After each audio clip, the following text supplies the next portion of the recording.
saya akan mendiskusikan dengan menggunakan simulasi.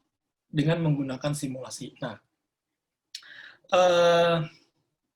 saya akan menggunakan di sini adalah SmartPLS, versi 3. Ini adalah SmartPLS versi 3.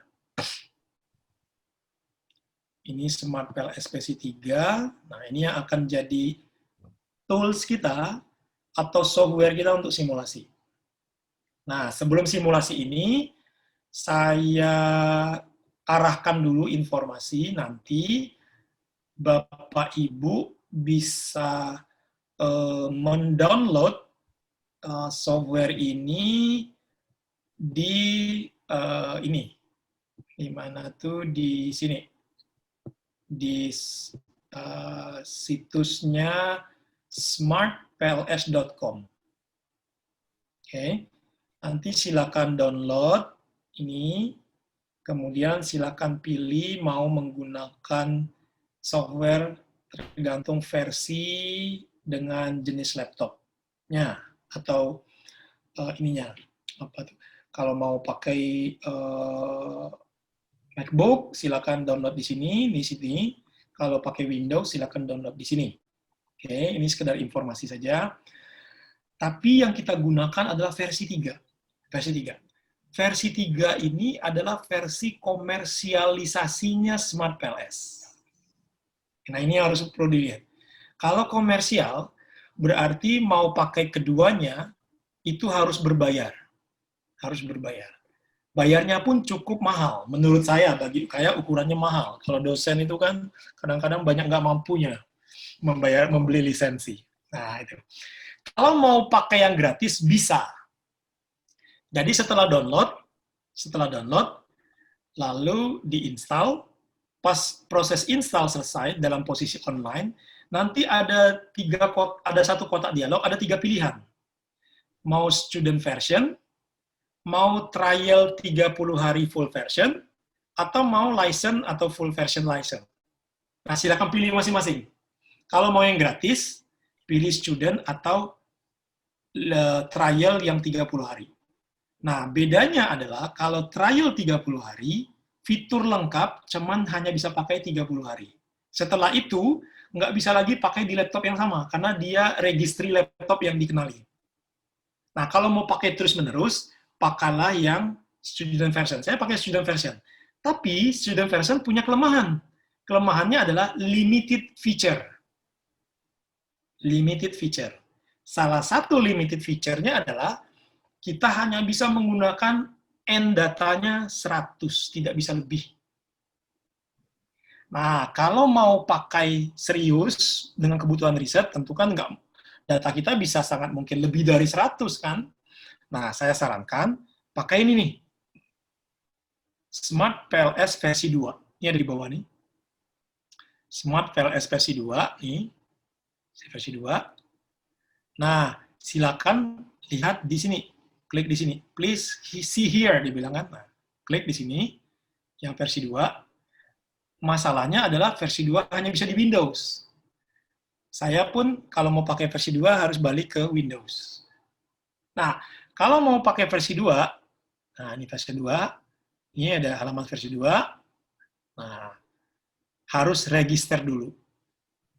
Jadi kalau pakai versi 3, yang gratis pun download sekarang, bisa langsung patch, langsung jalan. Kalau versi 2 nggak bisa, paling cepat 24 jam. Setelah register, lalu kemudian download aplikasinya, lalu baru dia kirim lagi nanti key activation-nya. Key activation-nya paling cepat 24 jam. Nah, itu pilihannya. Nah, sekarang yang saya akan simulasikan adalah yang versi 3 tapi yang limited feature, yang gratisan. Oke, ya. Oke. Sebelum saya mulai simulasi, mungkin ada pertanyaan dulu, silakan. Karena mungkin ada yang kelewat saya menjelaskan sesuai dengan kebutuhan, silakan sebelum saya lanjut dengan simulasi. Silakan kalau ada pertanyaan. Mungkin ada yang apa tuh tadi bingung ketika melihat ada hal-hal yang mungkin baru gitu kan, atau mungkin yang perlu di refresh ya kan, kalau Bapak Ibu sekalian kalau ada pertanyaan silakan. Silakan. Nah kalau enggak saya lanjut. Ada Mas Willy. Nah, Oh ini silakan Pak, silakan. yang tadi isu yang ketiga tadi tuh error ya, error. Jadi kan ada 3 tipe error ya, Mas. Nah, yang baru itu kan yang error yang tipe yang 3 ya. Tipe 3, error tipe 3. Nah, kalau di riset-riset perilaku itu di mana kita ketahui itu ada masalah, ada di tipe error 3 ya. Apakah itu jadi problem nantinya di hasil penelitian kita? Oke. Jadi tipe 3 itu bermain di level desain. Artinya pada saat kita melakukan spesifikasi model di level 1 pun, kalau tadi yang level 2, level 1, level teoritis dan level pengukuran, terutama di level teoritis dan pengukuran, error tipe 3 ini itu teridentifikasi itu ketika kita melakukan pencocokan antara riset problem dengan riset desain. Nah, bagaimana kita bisa melihat itu? Tergantung sekarang fenomena kesalahannya ada di mana yang tadi ditulis banyak doang. Misalnya salah satunya adalah tadi saya kasih contoh misalnya begini ya. Misalnya riset problem kita itu nggak cocok dengan desain riset kita. Jadi riset saya kasih contoh misalnya street light effect. Street light effect itu definisinya itu begini. Dengan ilustrasi orang ketika kehilangan sesuatu, misalnya dompet di suatu malam, lalu ketika dia nyari di bawah lampu pinggir jalan. Ditanya orang, Anda kenapa? Anda ngapain? Saya kehilangan dompet. Di mana baru sadar kehilangan dompet? Di suatu tempat misalnya kan, pokoknya di sekitar jalan itu. Tapi bukan di bawah lampu itu. Jatuhnya persis bukan di bawah lampu itu, seingat dia. Tapi ditanya orang, kenapa carinya di sini? Dia bilang, karena yang terang di sini. Nah, analoginya begitu. Jadi itu street light effect. Nah, jadi fenomena street light effect itu kelihatan dari riset problemnya pertama. Bahwa riset problemnya itu, statement problem itu tidak encourage riset. Risetnya tidak encouraging. Lebih kepada, misalnya begini, cuma ingin lihat pengaruh X pada Y, itu street light effect. Nah, makanya itu dikatakan tadi itu, type 3 error itu sebenarnya lebih kepada novelty research sebenarnya. Nah, novelty research. Nah, jadi orang kemudian tuh at the end ketika publikasi yang ditonjolkannya itu adalah goodness of it saya tuh sekian, ini sekian. Tapi risetnya tuh kering gitu. Risetnya tuh miskin. Kalau ditanya sebenarnya Anda tuh kontribusinya apa? Dibilang, ya ini hasil pengujian saya gini. No, itu hanya statistical exercise. Nah, bagi yang awam itu ngelihat SEM yang ruwet, nah itu kan langsung wah canggih gitu. Nah itu poin saya itu type 3 error. Itu type 3 error itu. Nah kita jangan sampai mengalami kayak gitu. Substansi riset bukan di situ. Oke. Terima kasih, Mas. Oke. Yang lain silakan kalau ada pertanyaan. Nah, sambil jalan ya. Kalau ada pertanyaan boleh sambil jalan tuh gini. Jadi PLS ini tadi sudah kita posisikan kan di mana penggunaannya. Nah, secara teknis PLS ini itu menggunakan data, misalnya data hasil survei ya, survei kuesioner, yang data itu ditabulasi dengan wujud seperti ini. Nah, saya buka dulu datanya. Saya buka contoh datanya.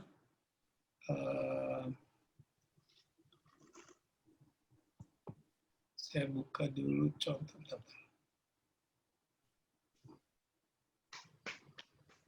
Ini malah saya lupa buka datanya, karena saya pikir datanya sudah ada tadi.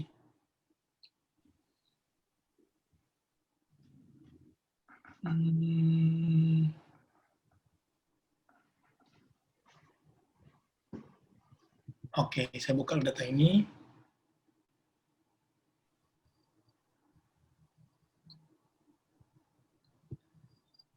Oke, saya share datanya. Nah, Bapak Ibu bisa lihat datanya seperti ini. Jadi,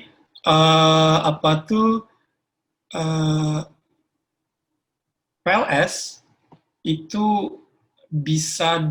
hanya bisa digunakan untuk data yang ditabulasikan ke dalam format seperti ini. Artinya data survei, apakah di input secara manual atau di input secara automasi menggunakan Google Form misalnya atau Google Docs ya, tetapi format seperti ini. Maksudnya format adalah satu begini, hanya di baris pertama kita memberikan judul indikator. Oke, tidak lebih dari satu. Itu. Yang kedua adalah dituangkan di dalam Excel yang nanti dikonversi ke dalam CSV, CSV. Oke. Dalam separated values. Ya dikonversi nanti ke dalam separated values. Lalu yang ketiga adalah PLS ini sangat sensitif dengan missing values. Jadi jangan pernah ada data yang kosong dalam PLS. Jadi data harus terisi semua. Kalau pertanyaan Pak, kan ada data yang kosong, treatment dulu. Kalau ditanya bagaimana sih treatment missing values, nggak sulit kok. Gampang treatment missing values itu gampang. Asalkan syaratnya adalah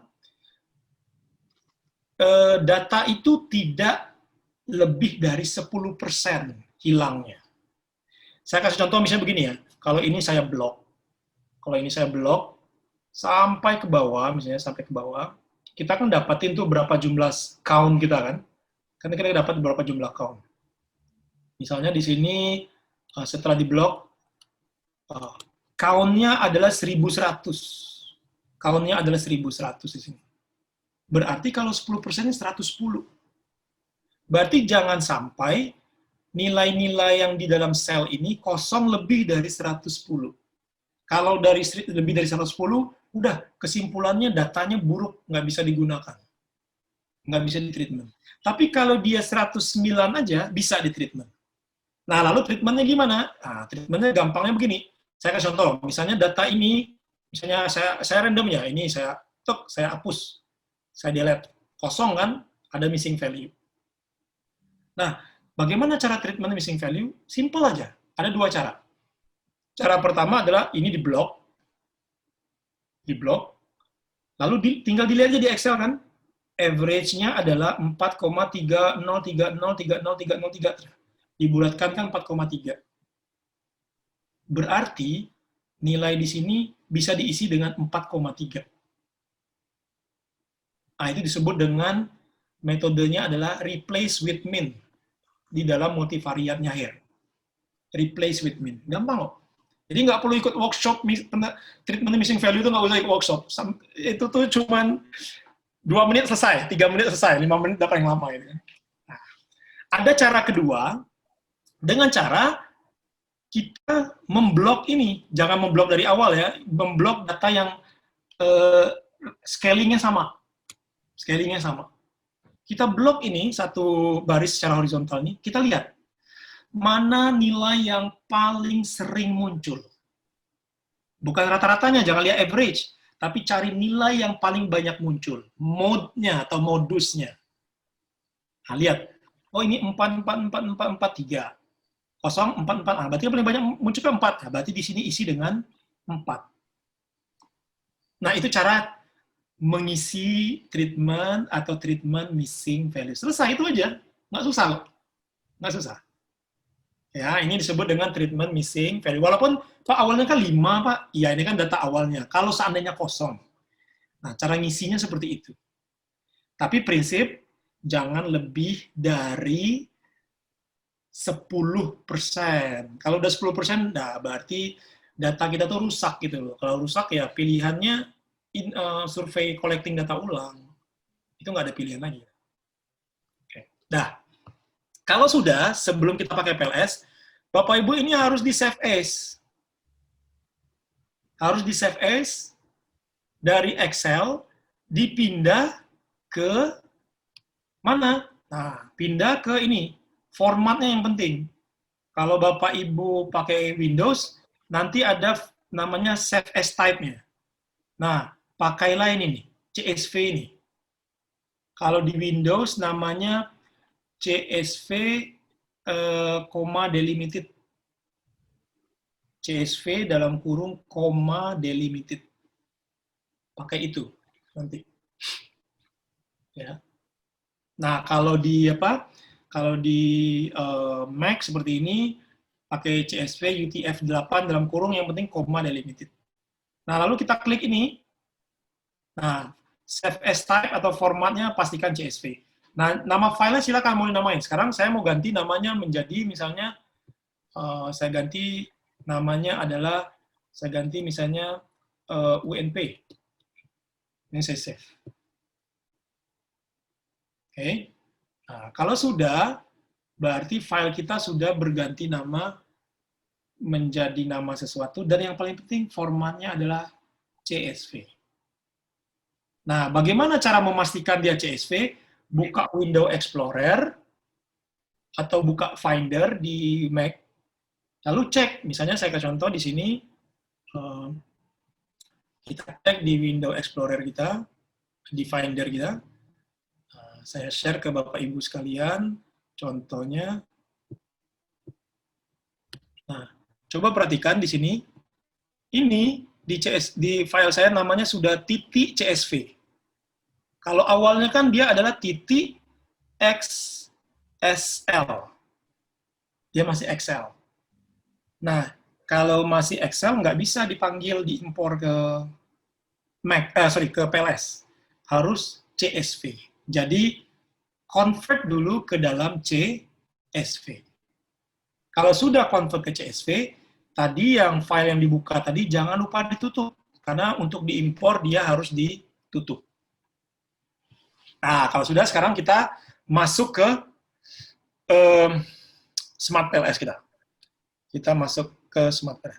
Kalau ada pertanyaan, boleh diinterupsi ya, nggak usah nunggu ya. Pokoknya feel free aja, Bapak Ibu. Oke.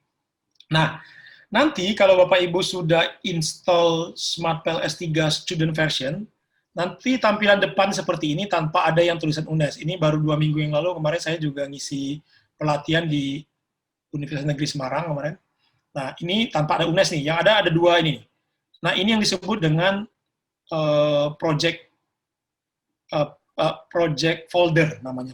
Folder project kita ini namanya. Ini namanya folder project. Jadi inilah tempat kerja kita.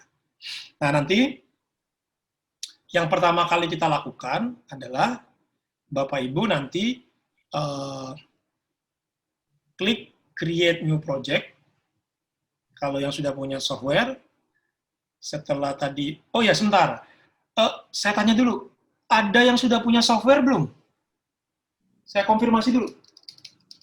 Siapa tahu sudah ada yang punya software, terus bisa simulasi. Ada nggak Pak Berengki yang sudah punya software? Sudah semua. Nah, kalau sudah berarti bisa simulasi langsung. Nah, kalau sudah simulasi, sebentar. Saya kirim dulu datanya. Biar bisa simulasi. Sebentar, saya kirim. Kalau nggak ada datanya, nggak bisa sama-sama praktek. Kita harus praktek, walaupun waktunya kan masih awal kan.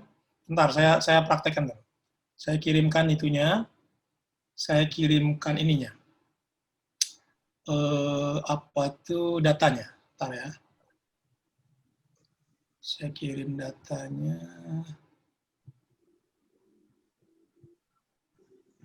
Oke, itu lagi sending. Saya sudah sending dalam bentuk CSV. Silakan di-download sekarang. Nah, kalau simulasi ini mesti agak pelan-pelan ya, karena bukan saya main sendiri itu. Jadi silakan download, tapi itu sudah CSV. Bentuknya sudah CSV.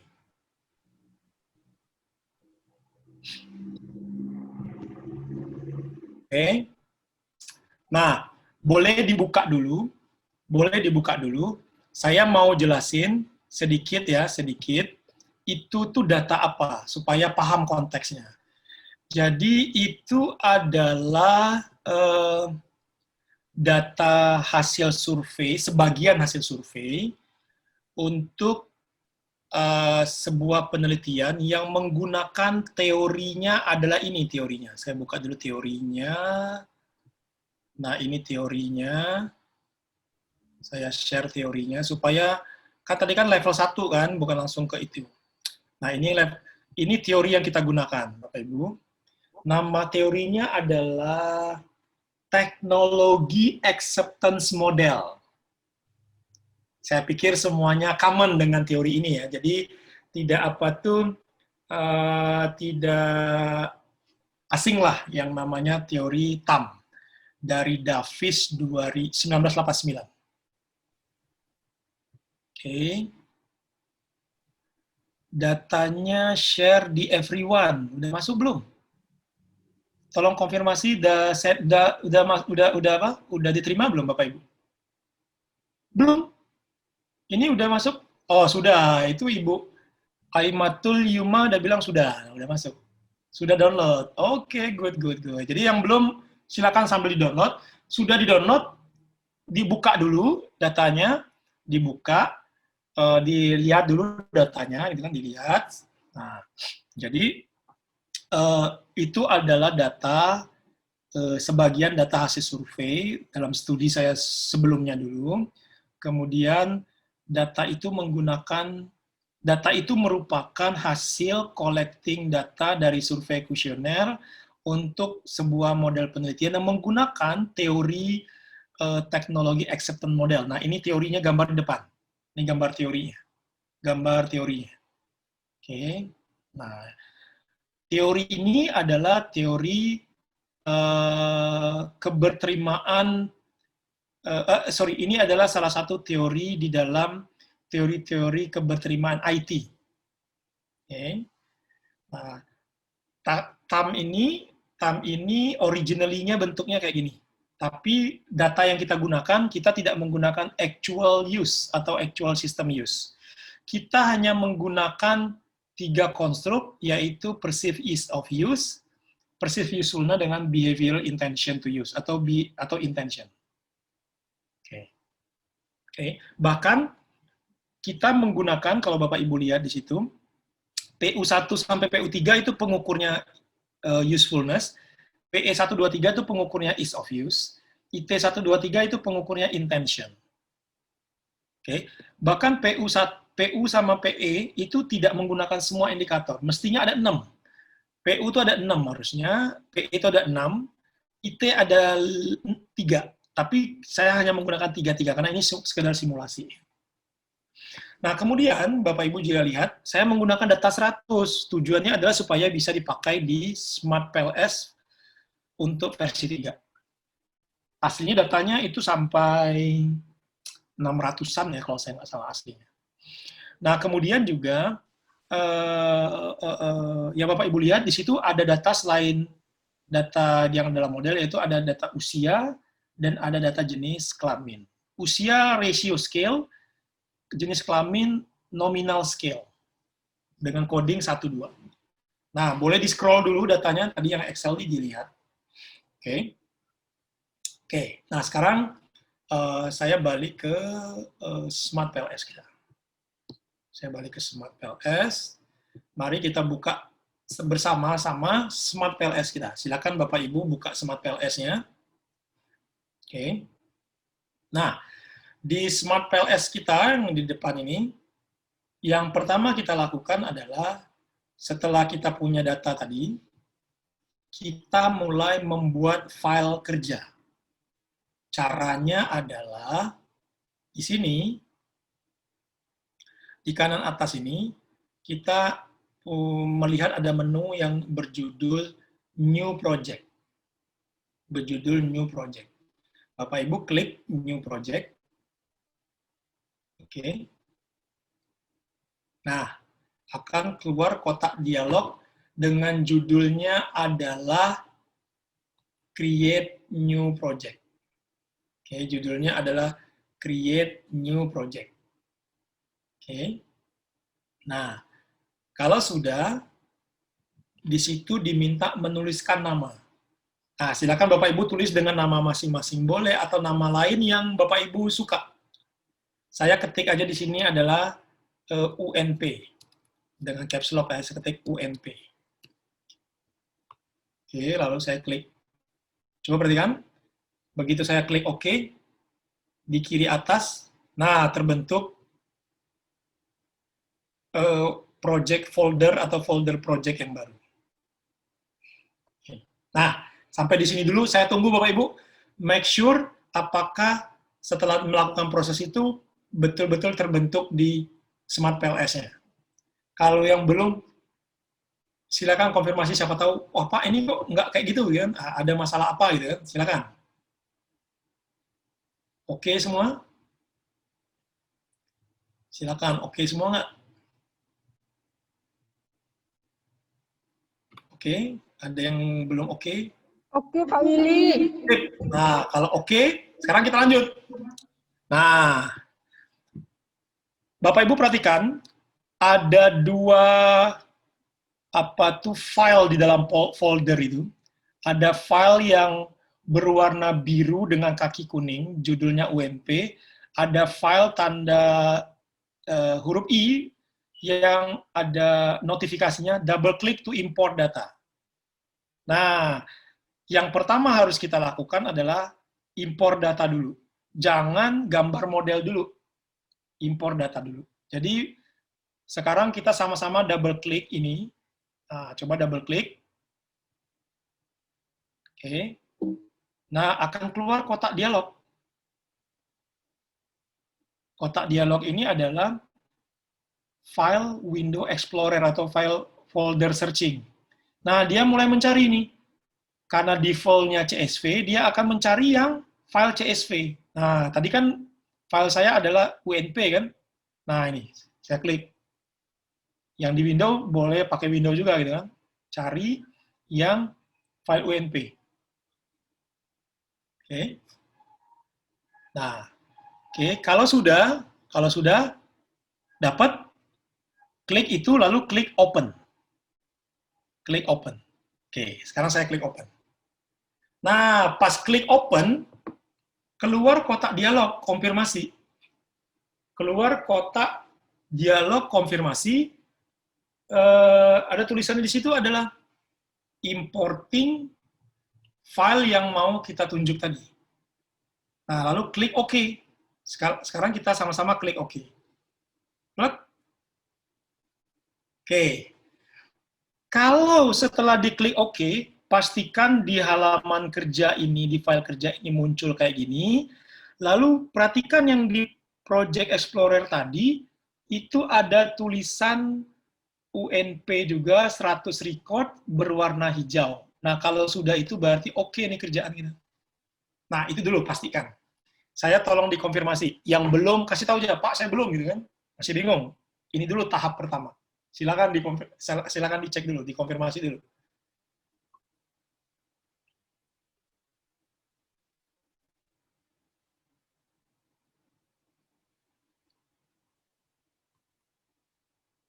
Oke.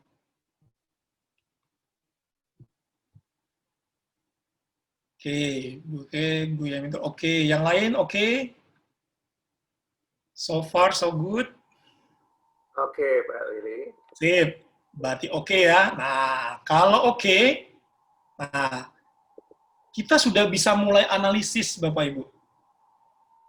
Karena di dalam laporan riset, yang pertama kali kita lakukan di dalam proses riset adalah melakukan analisis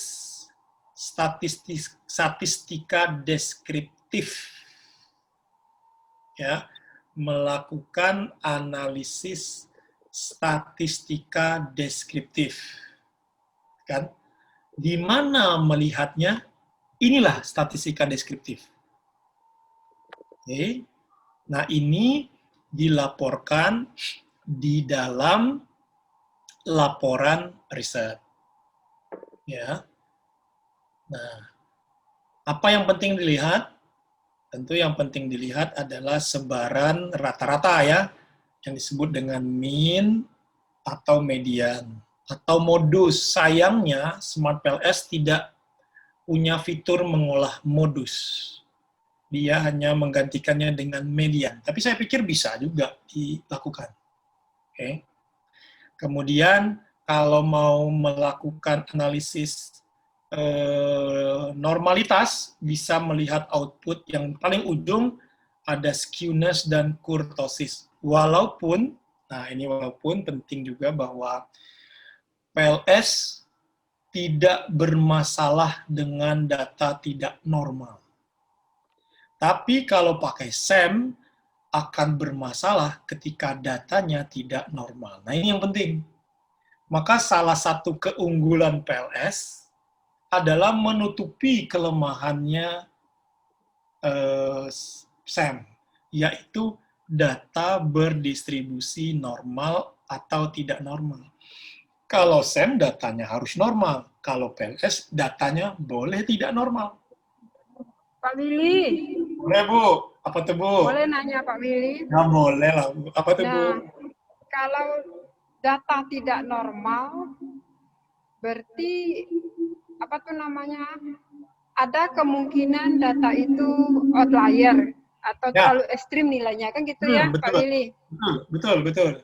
Kemudian kalau nanti ada outlier sampai dia mengacaukan kesimpulan kita nanti, apakah tidak ada efeknya ke penelitian? Oke, Kalau nah data tidak normal itu, kita olah juga sehingga nanti hasilnya tidak sesuai dengan yang kita harapkan. Ya, oke. Nah, ini pertanyaannya menarik nih. Jadi begini Bapak Ibu.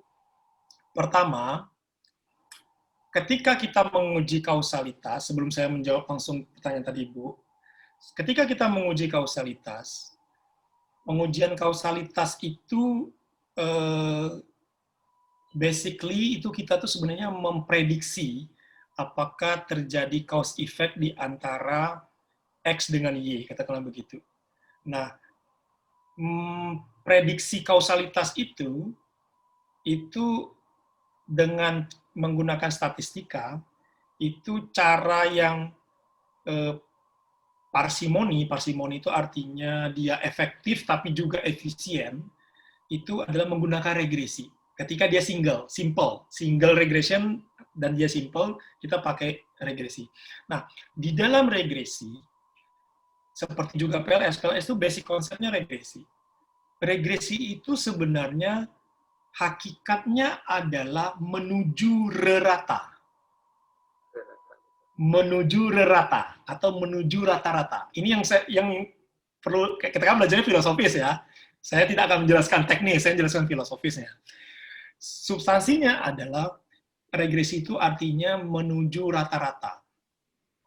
Maka kalau kita punya kurva X dan Y kayak gini, kita punya kurva X dan Y, X-nya adalah horizontal, Y-nya adalah vertikal, kita ingin katakan bahwa X berpengaruh pada Y. Kalau pengaruhnya positif, kita ingin lihat semakin X itu bergeser ke kanan, maka Y-nya akan semakin bergeser naik ke atas. Katakanlah begitu kan, berarti kan dia kan hubungannya positif.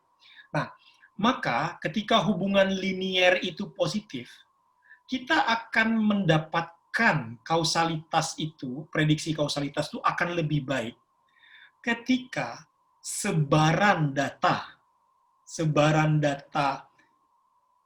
antara X dan Y itu menuju rata-rata. Nah, menuju rata-rata tuh di mana? Berarti menuju garis yang menunjukkan pola itu. Maka ilustrasinya adalah seperti lebah yang berkumpul di suatu sarang yang misalnya sarangnya berbentuk, apakah bentuknya panjang ataukah bentuknya itu bulat, lebah itu mengumpul di satu pola itu. Nah, itu disebut dengan ilustrasinya menuju rata-rata. Nah, lalu berkaitan dengan pertanyaan tadi, ketika ada data outlier, berarti data itu jauh dari rata-rata. Nah, maka data outlier itu akan mengancam prediksi tadi. Akan mengancam prediksi kausalitas tadi. Semakin banyak data outlier, maka akan semakin besar ancaman prediksi kausalitas itu semakin kecil untuk didapatkan. karena dia semakin jauh dari rata-rata. Nah, dengan kata lain, kalau menjawab pertanyaan tadi, kalau begitu data outlier itu di dalam prediksi kausalitas baik atau buruk? Jawabannya buruk. Oke ya, buruk secara statistis, buruk juga secara metodologis, bahkan juga buruk secara teoritis. Karena ketika dia outlier-nya banyak, kan berarti secara teoritis, saya langsung jump ke atas ya, teorinya nanti tidak match dengan realitasnya. Karena teori tidak didukung dengan pengujian secara statistis.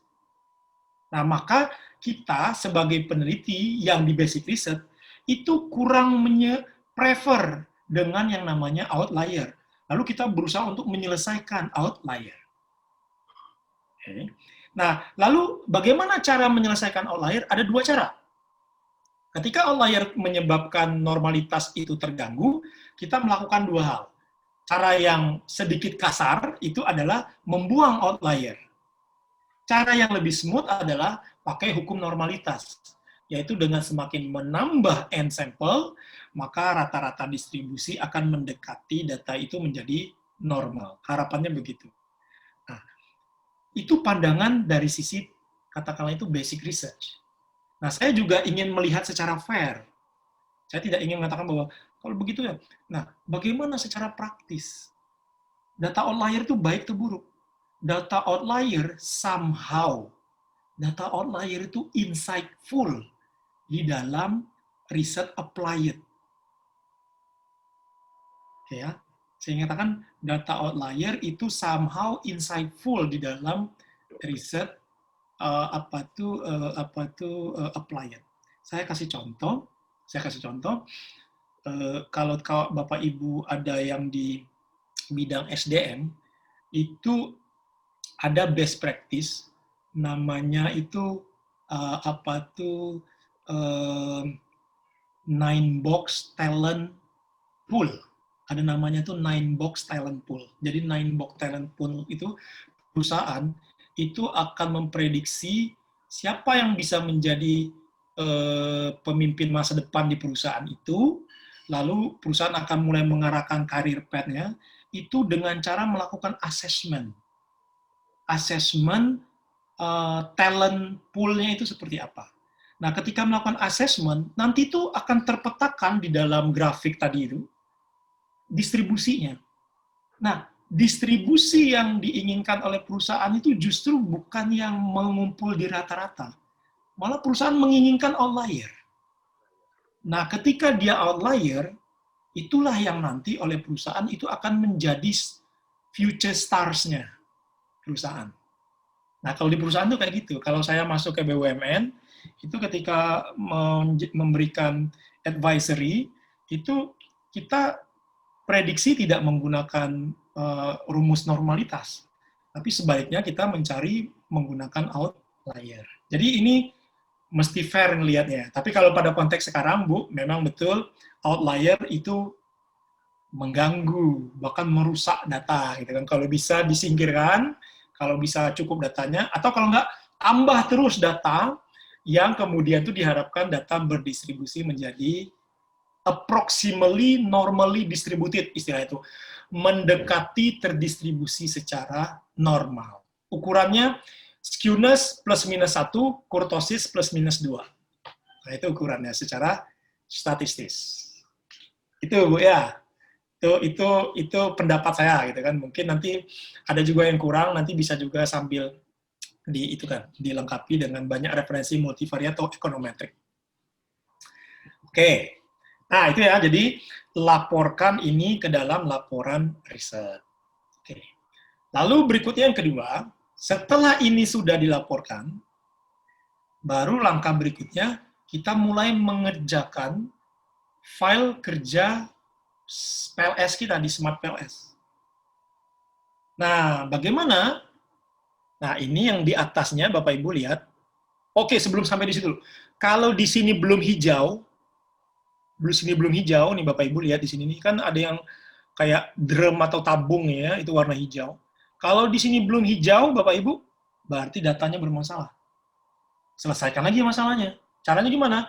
Data ini diklik kanan, lalu delete. Delete, buka lagi data kita yang Excel tadi atau CSV tadi, selesaikan lagi. Mungkin ada missing values, mungkin ada data yang kurang lengkap, baru diimpor lagi, diulang seperti tadi. Bolak-balik sampai ini hijau. Ini kebetulan sudah oke, datanya hijau. Oke. Kalau sudah, kita mulai membuat pekerjaan kita di Smart PLS dengan mengklik ini, Bapak Ibu, ada yang bulat biru dengan kaki kuning ini. Bapak Ibu, double klik. Double klik. Nah, kalau double klik sudah, maka di kanvas ini tadi, di tab kanannya muncul tab baru, judulnya adalah UNP.SPLSM. SPLSM itu ada Smart PLS sebenarnya. Jadi, ada file kerja judulnya UNP. Dia muncul di tab kanan. Kalau tab kiri kita buka, ya data tadi. Kalau kita buka tab kanannya, adalah kanvas untuk menggambar ini.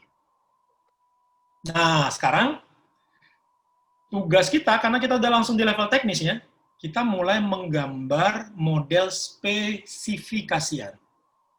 Kalau ditanya, gambarnya kayak apa? Balik lagi teorinya. Kan nggak boleh kita gambar model spesifikasian atau specified model seingin kita, nggak boleh. Kita harus mengacu pada teorinya seperti apa. Nah, teorinya tadi, saya remind lagi, teorinya seperti ini gambarnya. Oke.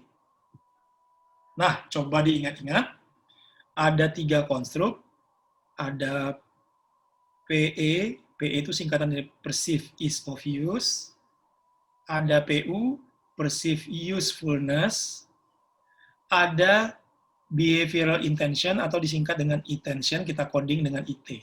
Ada 3.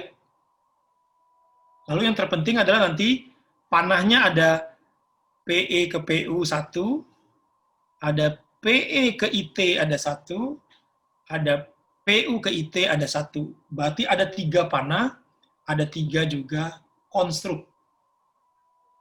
Nah, ini diingat-ingat ya. Nah, maka kalau kita kembali ke PLS kita tadi, kita kembali ke Smart PLS kita, oke, maka kita nanti akan menggambar 3 konstruk, 3 panah. Nah, sekarang satu-satu. Di mana fitur untuk menggambar konstruk? Nah, ini fitur yang bulat biru, Bapak Ibu, tulisan latent variable. Ini digunakan untuk menggambar. Oke. Bapak Ibu perhatikan, ini kursor saya masih kursor normal. Begitu saya klik latent variable, saya buka ke sini, kursor berubah. Oke. Lalu kita punya 1, 2, 3. Karena kita butuh 3 konstruk. Tidak lebih dari itu. Kalau sudah, kursornya segera dibalikin ke menu select di atas kiri. Ini ada menu select. Ini ada menu select. Segera klik select, supaya kursornya normal. Tap, kursornya normal. Kenapa? Karena kursornya kalau masih latent variable, kalau kita klik touchpad atau mouse kita, nanti akan numpuk-numpuk nih. Akan numpuk-numpuk, nggak sengaja keklik. Kalau yang sengaja keklik, nggak usah khawatir. Mana bagian yang ketumpuk, klik aja dia, lalu di keyboardnya klik delete, hilang dia. Kalau yang ketumpuk-ketumpuk. Oke. Nah, kalau sudah, jangan lupa setiap bulatan konstruk ini diberi nama. Caranya adalah di tengah-tengah bulatan, klik kanan. Nah, keluar banyak menu. Lalu klik rename. Klik rename.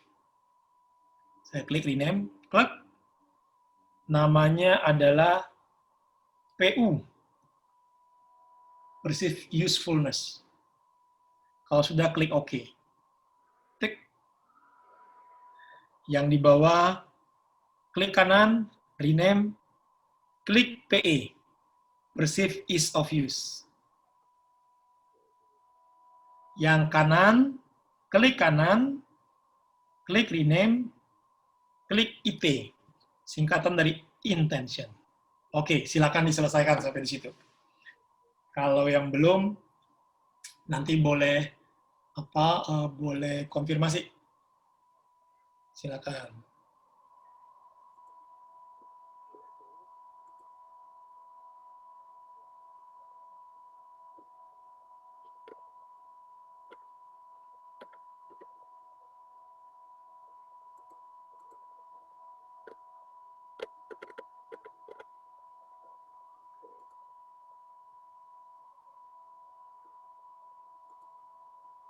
Oke, sudah Bapak Ibu?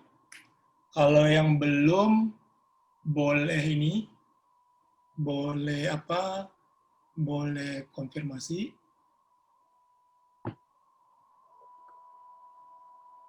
Nah, kalau sudah,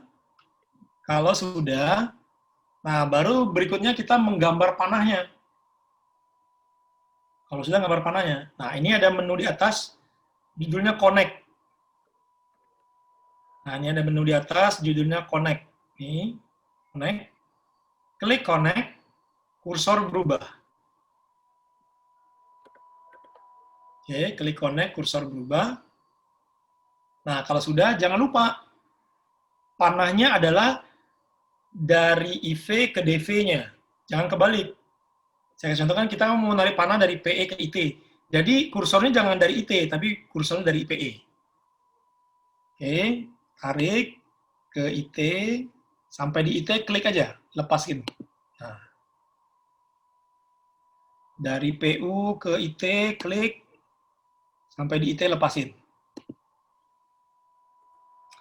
Dari PE ke IT, dari PE ke PU, klik, lepasin. Nah, kita punya 3 panah, sesuai dengan teorinya.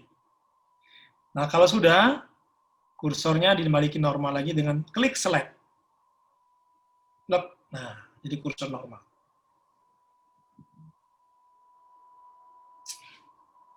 Oke. Nah,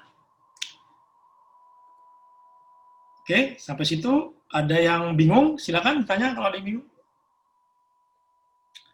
Silakan kalau ada yang bingung, boleh ditanya. Nah, setelah itu, ini belum siap nih. Kenapa? Karena masih merah. Masih merah itu berarti dia masih laten, belum bisa diukur. Karena belum punya ukuran. Maka langkah berikutnya adalah memasukkan pengukur di setiap konstruk. Nah, pengukur ada di sini. Ini pengukurnya. Nah, ada di cell atau di matrix atau di tabel indicators. Nah, masukkan, jangan salah masukkan, PU1 dengan di blok aja bisa. Nah, PU12 di blok, lalu tarik sampai ke tengah PU. Sampai di tengah PU, lepasin aja. Dilepas aja, nggak usah diklik. PE juga gitu, di blok,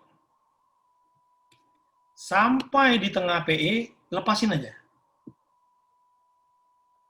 IT juga begitu. IT 1, 2, 3, di blok semua, mau satu-satu juga bisa, ini cara cepat aja. Lalu, tarik tengah-tengah IT, sampai di tengah IT lepasin. Nah, kalau sudah semua bulatan konstruk itu biru, nah berarti bahwa modelnya siap untuk dikalkulasi. Pak Willy, mau tanya. Ya, boleh, silakan Pak. Kan saya mau buat garis dari PE ke PU, Pak. Itu kenapa panahnya itu nggak mau kalau dia dari PE ke PU, Pak ya? Kalau dari PU ke PE, boleh dia, Pak? Ini masih merah, maksudnya. Oh, oke, bukan. Bapak cek, itu ada nggak gambarnya tumpuk, Pak? Jadi begini, PLS seperti STEM itu tidak mengenal diadik relationship. Jadi kayak gini bolak-balik itu nggak bisa. Jadi kalau Bapak sudah lanjut membuat PU ke PE, PU ke PE-nya dihapus dulu, baru kemudian tarik PE ke IT. Cara ngapusnya gampang, Pak. Ini panahnya Bapak klik aja sekali, kan muncul titik-titik tuh. Itu klik delete aja di keyboardnya, hilang nanti. Ini saya delete ya. Nah, hilang dia kan. Atau saya klik kanan, delete, hilang dia. Nah. Jadi pastikan bersih dulu, Pak. Perhatikan bersih duluan, dia bersih dulu. Lalu baru Bapak klik menu connect lagi. Nah, terus diulangi lagi dari PE ke PU. Nah, sampai di PU klik. Tek. Jangan lupa diklik. Nah, coba diulang Pak Hendri. Bisa nggak, Pak? Masih nggak bisa? Sudah, Pak. Alhamdulillah. Berarti kan memang ada kemungkinan tuh ada panah yang numpuk sebelumnya terbentuk. Oke, kasih Pak. Ya, sama-sama. Yang lain, silakan pastikan dulu gambarnya udah seperti ini, supaya bisa siap dieksekusi. Udah selesai, Pak. Udah selesai, Pak Willy. Nah, kalau mau merapi-rapikan, bisa. Ya, merapikan yang mana? Nah, ini misalnya IT ini mau dipindahin ke kanan. Nah, berarti indikatornya kan, karena menutup garis kan, menutup pad kan. Ini bisa klik kanan. Nah, lalu ada menu di bawah ini, menu align indicators, mau ke atas boleh, mau ke bawah boleh, mau ke kanan boleh. Misalnya saya mau pindahin ke kanan, align indicators right. Nah, pindah dia ke kanan. Oke, pindah dia ke kanan. Yang ini nggak mau di kiri, mau pindah ke atas. PU klik kanan, align indicator stop. Pindah dia ke atas. Ini saya nggak mau kiri, saya mau pindahkan ke bawah. PE-nya klik kanan, lalu align indicators bottom. Oke, bisa kan? Nah, pindah. Pun bisa digeser-geser nih. Posisinya bisa digeser-geser. Terserah kita. Jadi ini soal preferensi personal aja kan. Ada yang kurang cantik nih, kurang tengah, itu tinggal diatur ya. Oke. Nah, kalau sudah seperti ini, maka kita sudah siap untuk melakukan analisis. Nah, tadi saya bilang untuk basic PLS itu ada analisis efek langsung, main effect. Ini namanya efek langsung.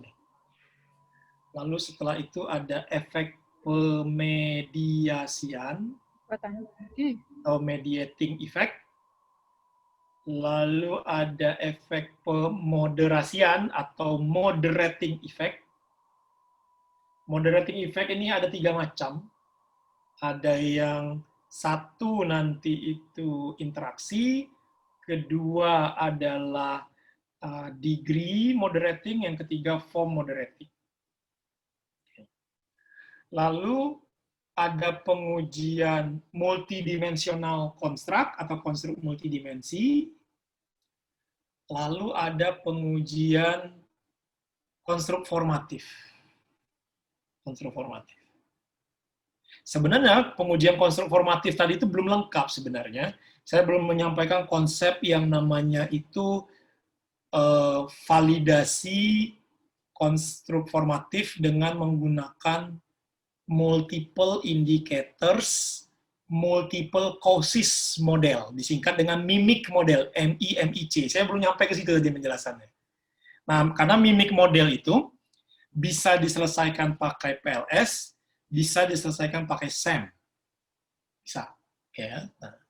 Oke, nanti kita sambil simulasi. Nggak selesai hari ini, berarti nanti tugas Pak Kajur mencari waktu yang lain, kita simulasi yang selanjutnya, kan gitu. Kita satu-satu dulu gitu kan. Oke, sekarang kita main effect dulu. Yang pertama main effect.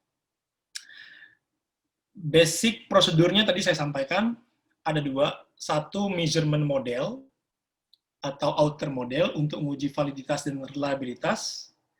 Yang kedua adalah untuk structural model atau inner model.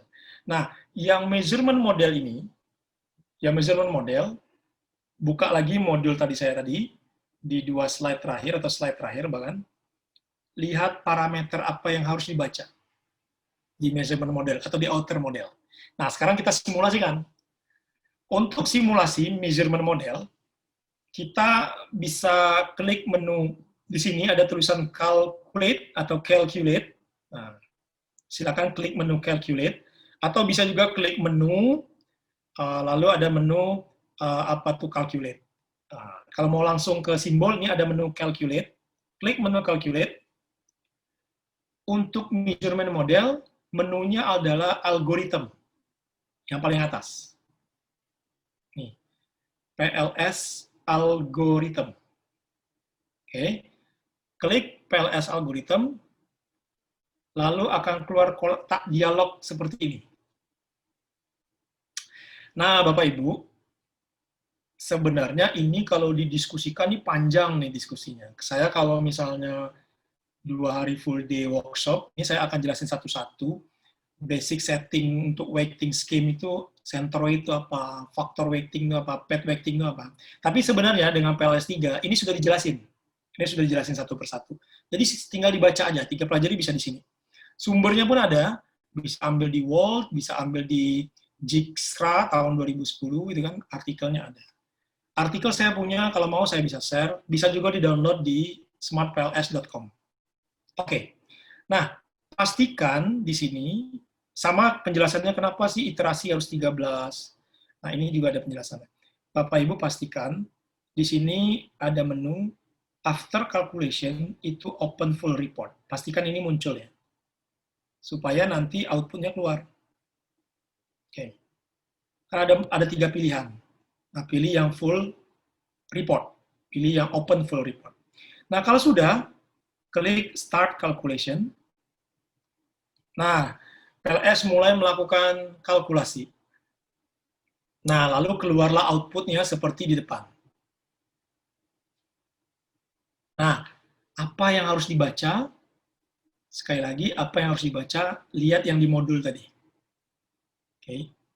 Kita melakukan 2 pengujian utama. Yang pertama adalah validitas konstruk. Validitas konstruk ini ada 2 macam lagi. Ada validitas konvergen, ada validitas diskriminan. Keduanya sama-sama construct validity.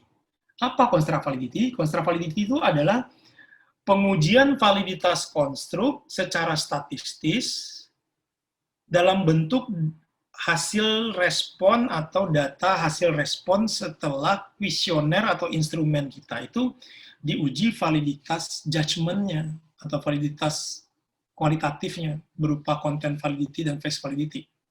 Jadi ini sekali lagi tahapnya sudah lewat ya, sudah lewat tahap 2. Saya tadi tidak menjelaskan face and content validity itu kayak apa, saya belum jelasin. Banyak sebenarnya yang kita belum lewati, kita lewatin aja tadi ya. Untuk face and content validity itu seperti apa, pengembangan instrumen itu seperti apa, itu saya lewatin aja tadi. Jadi ini asumsinya kita udah survei, berarti tahap-tahap awal itu sudah dilakukan, dipenuhin. Data udah kembali, tadi data kita, lalu kita mau uji nih, data ini secara statistis, validitas konstruknya valid atau enggak. Nah, kita gunakan 2 pengujian, yaitu konvergen dan diskriminan. Kalau konvergen itu maknanya berarti indikator-indikator atau pengukur-pengukur reflektif di suatu konstruk laten itu dia mengumpul di konstruknya. Jadi sebenarnya konvergen. Kata dasarnya converge. Converge itu ngumpul. Dia terbentuk dan mengumpul di konstruknya. Nah, validitas konvergen secara statistis sama basic konsepnya dengan korelasi lalu dilakukan iterasi gitu kan.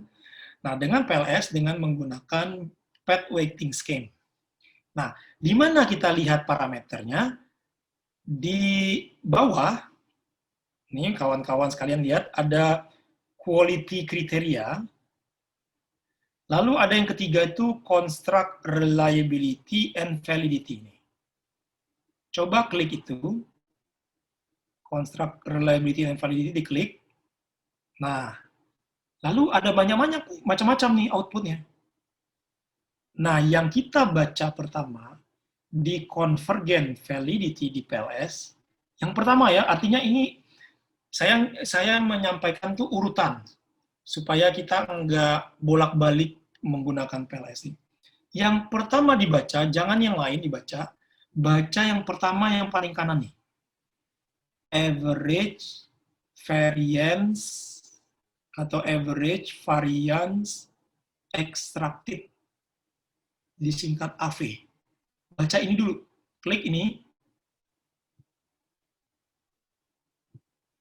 Oke. Nah ini. Kalau Smart PLS 2 nggak bentuk grafik, Smart PLS 2 bentuk angka. Kalau di sini dia menampilkan bentuk angka dan grafik. Oke.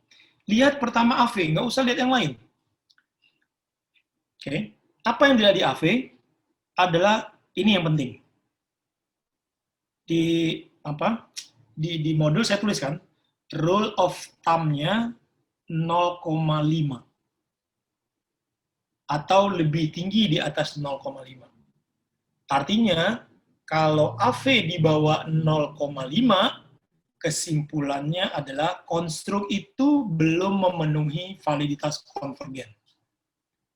Jadi, kalau dia masih di bawah 0,5, kita harus melakukan sesuatu. Nah, saya jelasin dulu sesuatunya nanti apa.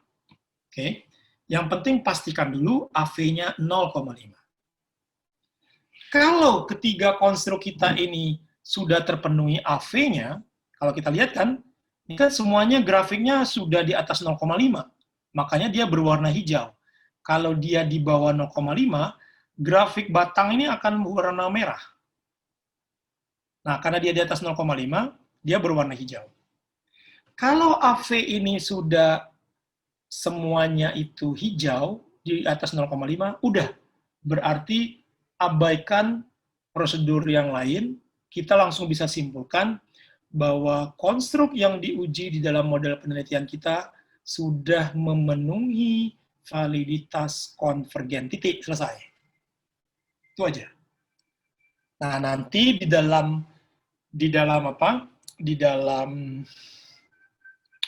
laporan riset atau di dalam publikasi, Bapak Ibu harus memasukkan hasil AV ini.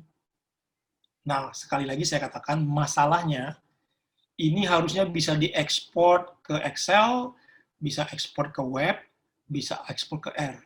Saya coba ya, keluar feature not available. Supaya available, you need to purchase. Nah, itulah kelemahannya, saya bilang.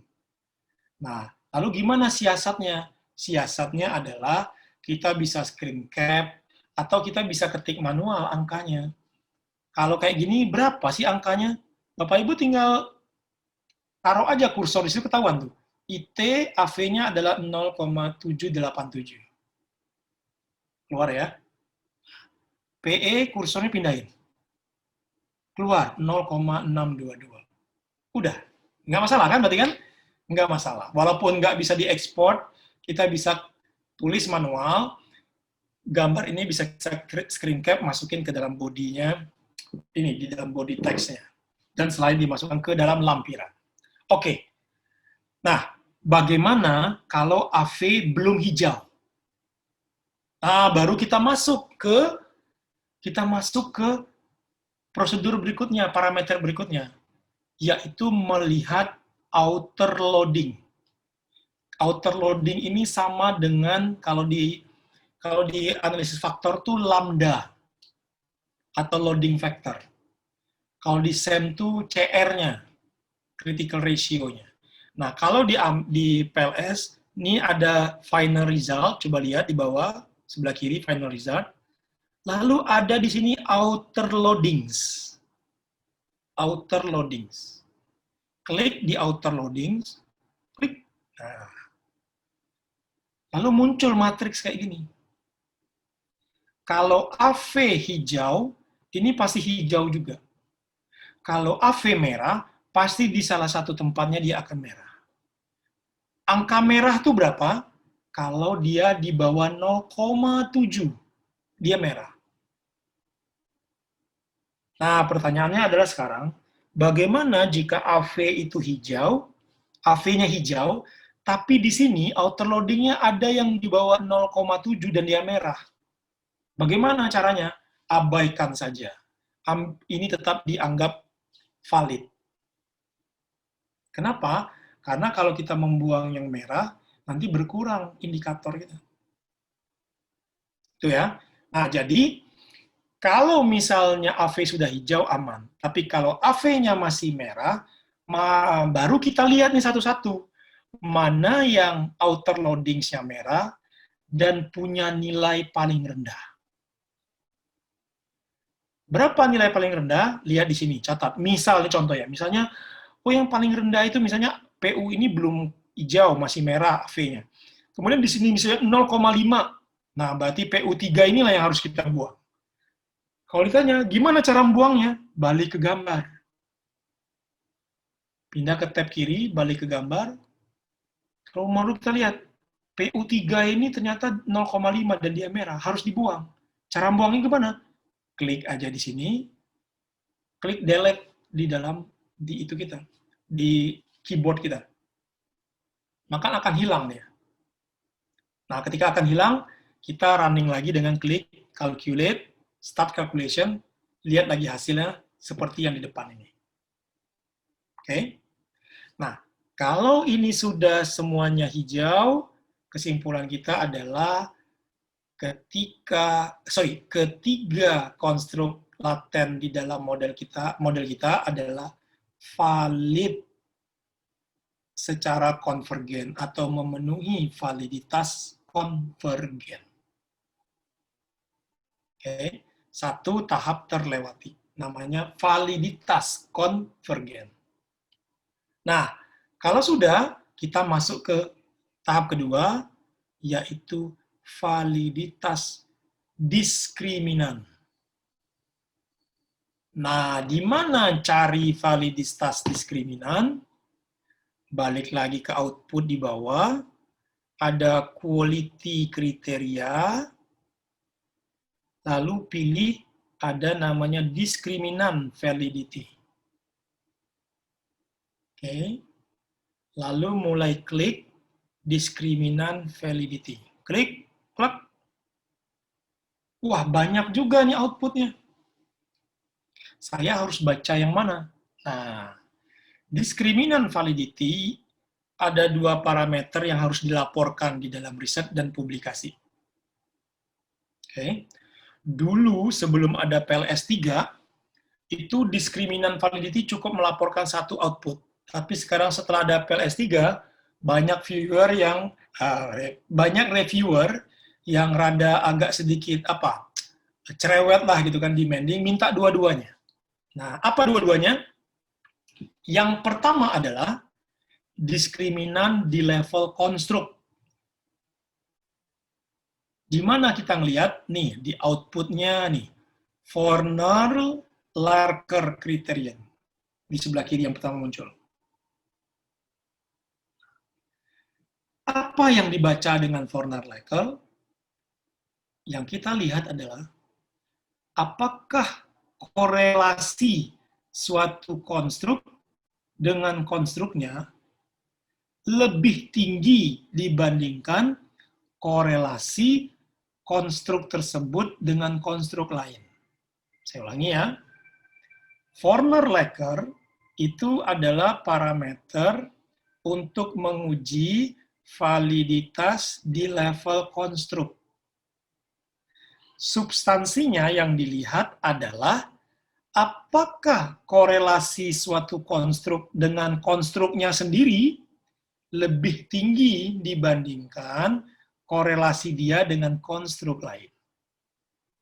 Di sini kita lihat, ketika IT ketemu dengan IT, nilainya adalah 0,887.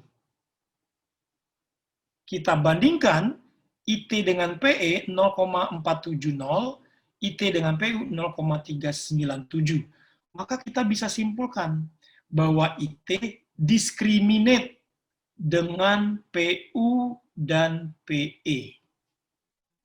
Atau IT berbeda dengan PU dan PE. Sama, sekarang kita lihat. Bagaimana antara PE dengan PE? PE dengan PE 0,789. Ketika dia berkorelasi dengan PE dengan PU 0,28 lebih rendah dibandingkan dengan PE dengan PE. Maka kita juga bisa simpulkan bahwa PE itu juga discriminate dengan PU atau sebaliknya PU discriminate dengan PE. Begitu juga PU dengan PU. PU dengan PU 0,844.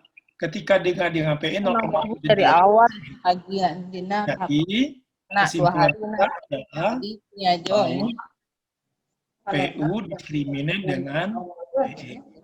Iya. Oke. Nah, sampai di situ, kalau itu sudah terpenuhi, kita lanjut ke pengujian validitas diskriminan di level indikator. Di mana ngelihatnya? Yaitu dengan cara melihat nilai cross-loading di sebelah kanannya. Coba klik cross-loading. Nah, keluar output seperti ini. Bagaimana cara bacanya? Sama seperti tadi. Cuma ini di level indikator. Kita lihat IT1, IT2, IT3, bagaimana nilai korelasinya dengan IT. Harusnya lebih tinggi dibandingkan ketika dia berkorelasi di PE dan berkorelasi di PU. Maka ini harusnya nanti ditebalkan nih. Ini ditebalkan. Lalu PE 123 di PE juga ditebalkan, menunjukkan dia berbeda dengan yang lain. PU juga begitu. PU 123 ditebalkan di PU, menunjukkan dia berbeda dengan PE dan IT. Nah, ketika korelasi, saya kasih contoh ya, IT1 0,826. Jauh lebih tinggi dibandingkan 0,32 di PE, jauh lebih tinggi dibandingkan dengan PU 0,30, kita bisa simpulkan IT1 discriminate dibandingkan PE dengan PU, dan seterusnya, dan seterusnya. Nah, ini yang disebut dengan diskriminan validity di level indikator. Di level indikator. Oke. Jadi, nanti ini juga dilaporkan di dalam body text-nya, laporan riset, dan publikasi. Oke. Nah, kalau ini sudah terpenuhi, berarti kita sudah memenuhi 2 kriteria dalam outer model atau di dalam measurement model, yaitu validitas konvergen, validitas diskriminan. Nah, ada satu lagi parameter yang belum terpenuhi di dalam measurement model, yaitu uji reliabilitas. Meskipun di dalam riset keperilakuan, kita kenal prinsip bahwa konstruk yang valid itu pasti reliable, sehingga tidak perlu lagi diuji reliabilitas. Tapi karena alat statistika ini juga melakukan itu, ya kita tetap bisa membacanya, walaupun kita tidak wajib untuk melaporkannya. Tapi kalau mau dilaporkan juga nggak apa-apa. Nah, di mana lihat reliabilitas? Balik ke quality kriteria di sini, ini quality kriteria. Balik lagi ke tadi, construct reliability dan validity.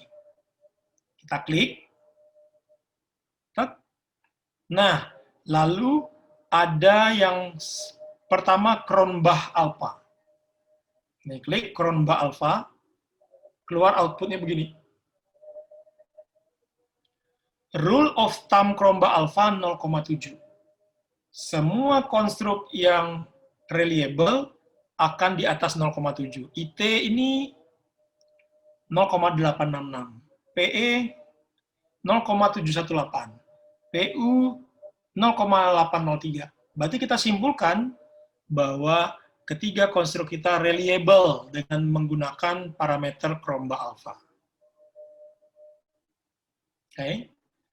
Nah, di PLS punya parameter Cronbach alpha yang khusus, bahkan direkomendasikan dibanding Cronbach alpha. Ada parameter reliability yang khusus untuk PLS yang direkomendasi dibandingkan Chromeba Alpha, yaitu Composite Reliability. Ini Bapak Ibu bisa baca di sini, bisa klik, plug Composite Reliability. Nah, coba Bapak Ibu perhatikan, kalau saya klik cepat ya, Composite Reliability, coba perhatikan posisi dan kondisi grafiknya. Chromeba, Composite. Chromeba, Composite. Sama-sama rule of thumb-nya 0,7. Chromeba 0,7, Composite 0,7. Tapi kita perhatikan, ini Chromeba, ini Composite. Yang terjadi adalah di Composite, semua nilai reliabilitas akan lebih tinggi dibandingkan dengan Chromeba Alpha. Coba perhatikan, PE ini di Composite nilainya 0,831. Begitu kita klik Chromeba, nilainya turun menjadi 0,718. Jadi turun 1 basis poin gitu kan. Turun 1 basis poin. Nah, semua juga kayak gitu. Jadi semua yang di Composite tinggi, di Chromeba pasti akan turun. Kenapa bisa seperti itu? Karena memang Composite Reliability itu digunakan mengukur nilai reliability yang sesungguhnya. Kalau Chromeba Alpha digunakan untuk mengukur batas terbawah reliabilitas. Sehingga ketika batas terbawah, wajar kalau nilainya selalu lebih rendah, karena dia menunjukkan batas terbawah. Kalau Composite menunjukkan nilai sesungguhnya reliability-nya. Ya. Nah, mau pakai yang mana? Boleh kedua-duanya, tapi di dalam PLS, Walt, pengembang PLS tahun 82 itu merekomendasi Composite. Tapi kalau mau pakai Chromeba Alpha juga, boleh juga, nggak masalah juga, silakan. Nah, kalau kita memperhatikan tadi nilai Composite dan nilai Chromeba, semuanya di atas 0,7, kita bisa simpulkan bahwa 3 konstruk yang kita modelkan atau kita propose modelnya, kesemuanya adalah reliable. Dan tadi hasil validitasnya juga valid, baik itu konvergen, baik itu diskriminan, baik itu kemudian reliabilitas. Kesimpulannya adalah bahwa measurement model kita terpenuhi, bahwa model kita valid dan reliable. Valid dan reliable. Oke, itu baru basic konsep dan basic parameter. Kalau mau didalamin, kita bisa diskusi panjang lebar untuk mengeksplor banyak parameter lain. Saya kasih contoh misalnya, mau melihat model fit, mau melihat collinearity, kalau siapa tahu ada yang tertarik mengkaji tentang multi-call. Kenapa multi-call penting? Karena di slide yang saya kasih, itu ada salah satu isu yang berkaitan dengan statistical error yang sangat berpengaruh terhadap pemodelan adalah MMA. MMA. Saya buka dulu bahan kita tadi untuk refresh saja, untuk melihat MMA itu apa, ya. Nah, ini bahan yang saya kasih itu di sini ada yang namanya multi-collinearity and measurement error. Jadi, salah satu penyebab mengapa model prediksi di dalam PLS itu lemah, effect size-nya lemah, seperti itu juga di dalam SAM, kenapa goodness of fit model itu rendah, penyebabnya adalah measurement error-nya tinggi. Nah, measurement error tinggi, penyebab salah satunya adalah pada multi-collinearity. Nah, jadi kalau concern dengan multi-collinearity, boleh diuji dengan parameter yang paling banyak digunakan, itu ada 2. Satu adalah VIF, varian inflation factor, faktor inflasi varian. Jadi varian kita tuh mengalami inflasi, varian itu kan error. Jadi error itu mengalami inflasi. Jadi inflasi kan terlalu tinggi dia. Nah, namanya VIF. Satu lagi menggunakan parameter namanya tolerance. Jadi ada batas toleransi di mana error itu bisa bisa dianggap oke, itu masih dalam batas normal. Kalau kata dokter, medical doctor itu istilah itu DBN, dalam batas normal gitu kan. Nah, pakai tolerance. Atau mengukur MMA-nya, mengukur varian inflation factor-nya. Nah, kembali ke PLS, ini PLS. Tadi kita ke smart PLS kita tadi. Kita juga bisa mengukur. Nah, coba Bapak Ibu klik aja di sini collinearity-nya, tapi PLS pakai VIF, variant inflation factor. Nah, Bapak Ibu bisa lihat yang VIF itu berapa batasnya. Oke. VIF itu cut off-nya adalah 3. VIF-nya itu 3. Sebenarnya kalau pakai buku multivariat, itu sebenarnya VIF itu 2 itu sudah dikenai. 3 itu udah batas yang udah maksimum. Artinya kalau sudah di atas 3 itu VIF itu sudah di luar batasnya. Nah, Bapak Ibu bisa lihat pada level indikator IT2 itu terindikasi multi-call pada level indikator. Kalau mau lihat pada level konstruk, kita lihat, oh ternyata pada level konstruk semuanya hijau. Berarti tidak ada yang multi-call. Nah, ini kalau mau mengecek, nah, poin saya adalah begini, bahwa banyak parameter yang bisa dieksplorasi di sini. Nah, karena saya katakan tadi kita baru basic issue dan baru basic prosedur, maka kita bertahap ini dulu. Nah, lalu nanti baru kita bisa advance ke basic issue untuk advance prosedur dan basic advance issue dengan advance prosedurnya. Nah, ini yang kita bisa lanjutkan nanti. Nah, kita mulai dari ini dulu. Oke. Nah, kalau sudah, berarti kesimpulan kita, balik ke model kita bisa simpulkan bahwa model ini valid dan reliable. Berarti di measurement model lulus. Kalau sudah lulus, next-nya apa? Nah, baru kita masuk ke tahap berikutnya di dalam basic prosedurnya PLS. Apa tahap berikutnya? Melakukan pengujian hipotesis dengan melakukan pengujian model struktural atau dalam bahasa PLS disebut dengan inner model. Oke. Nah, lalu di mana menunya? Nah, itu Bapak Ibu kawan-kawan bisa lihat di atas. Ada menu calculate. Oke. Lalu diklik menu calculate. Klik. Lalu ada menu bootstrapping.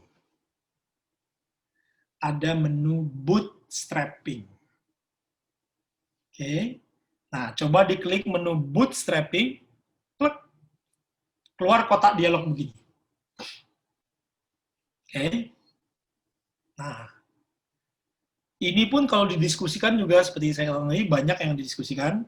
Nah, yang ingin saya diskusikan secara ringkas saja, review sifatnya, coba lihat di sini, pastikan test type-nya adalah two-tail.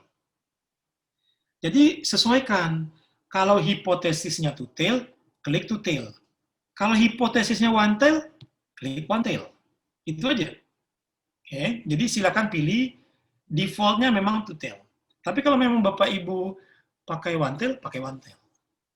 Kemudian significant level-nya 5% atau 0,05. Kalau Bapak Ibu mau pakai 0,01 boleh juga. Tinggal klik aja di sini. Saya ganti 0,01. Kalau mau pakai 0,01. Default-nya adalah 0,05. Oke. Nah, kalau sudah, nah Bapak Ibu perhatikan di sini ada menu Start Calculation. Perhatikan ini harus tetap Open Full Report.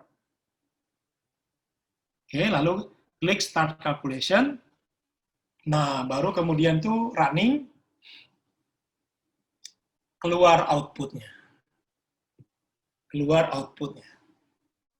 Nah, sekarang pertanyaannya adalah, kita membacanya gimana? Apa yang harus dibaca?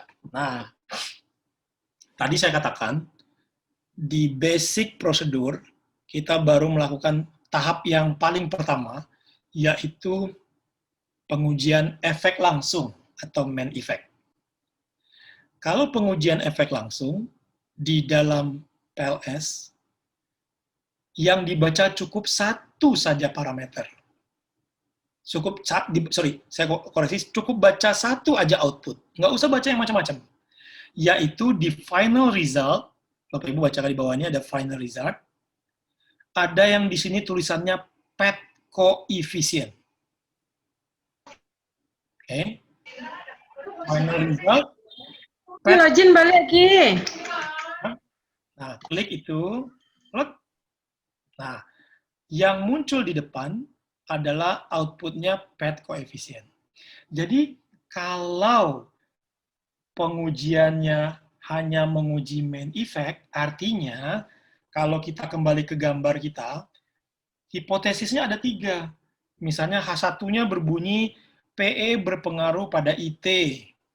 H2-nya misalnya PE berpengaruh pada PU. H3-nya PU berpengaruh pada IT. Itu berarti pengujiannya adalah pengujian main effect. Main effect. Nah, kalau pengujiannya main effect, maka output yang dibaca dari hasil bootstrapping, baca final result, baca PET coefficient. Nah, ini adalah output PET coefficient. Apa yang dibaca? Cukup 3 parameter. Cukup baca 3 parameter. Yang pertama dibaca adalah parameter T-statistik. T-statistik. T-statistik, kalau kita tadi menggunakan hipotesisnya two-tail, maka rule of thumb-nya adalah lebih besar atau sama dengan 1,96. Bisa dicek di buku-buku multivariat atau buku statistik. Ya. Kalau kita one-tail, maka rule of thumb-nya adalah 1,64. Berarti one-tail lebih rendah rule of thumb-nya daripada two-tail. Nah, karena ini Smart PLS 3 lebih canggih daripada Smart PLS 2, kita nggak perlu mengingat 1,96 dengan 1,64. Cukup lihat p-values-nya aja. Kalau Smart PLS 2 nggak punya p-values, harus ngitung manual dengan rumus T distribusi di Excel. Kalau Smart PLS 3 ada p-values. Nah, ketika T statistik itu lebih besar atau sama dengan 1,96, p-values-nya pasti lebih kecil atau sama dengan 0,05. Karena tadi kita menentukan significant levelnya 0,05. Maka ketika T statistiknya di atas 1,96 atau sama dengan itu, p-values pasti lebih kecil atau sama dengan 0,05. Tinggal dilihat aja. Nah, dari sini kita bisa lihat, ketika p-values-nya di bawah 0,05, warnanya hijau. Tapi begitu dia di atas 0,05, warnanya merah. Dan pada saat itu, pasti T-stat-nya di bawah 1,96. Nah, dari situ, kita bisa nyimpulkan bahwa dari 3 hipotesis, dari 3 PET yang mengatakan bahwa PE berpengaruh pada IT, PE berpengaruh pada PU, PU berpengaruh pada IT, 2 diterima, 1 ditolak. Yang ditolak adalah PU ke IT dengan T-stat-nya 1,171 atau p-values-nya 0,242. Berarti kesimpulan kita, dari 3 hipotesis, 1 hipotesis ditolak. Atau 1 hipotesis alternatif tidak didukung secara statistis. Nah, sebelum saya lanjut, saya ingin menegaskan di sini, kalau membuat pernyataan hipotesis atau TST hipotesis dan menyimpulkan juga hasil analisis seperti ini, sama juga membuat research question, saya sarankan membuat research question, hipotesis, dan analisis itu buatlah redaksional tuh yang parsimoni. Parsimoni itu begini. Kalau tadi misalnya H1-nya PE berpengaruh pada IT, maka bunyi hipotesisnya cukup dengan kalimat begini. Perceive is of use berpengaruh pada IT. Titik. Research question-nya adalah, apakah perceive is of use berpengaruh pada IT? Cukup begitu. Nanti ketika menyimpulkannya, ketika membaca hasil ini, kesimpulannya adalah secara statistis PE berpengaruh pada IT. Nah, ini kalimat yang redaksional yang parsimoni. Yang tidak parsimoni itu apa? Nah, bunyi hipotesisnya begini. Tadi kan yang dua sisi kan, bunyi hipotesisnya bilang begini. Perceive is of use berpengaruh signifikan pada IT. Itu tidak parsimoni. Kalau hipotesisnya satu sisi, lebih ribet lagi. PE berpengaruh positif dan signifikan pada IT. Nah, ini yang kita perlu dudukkan perkaranya, bahwa kata-kata atau term signifikan itu bukanlah termnya di dalam proposal atau laporan riset.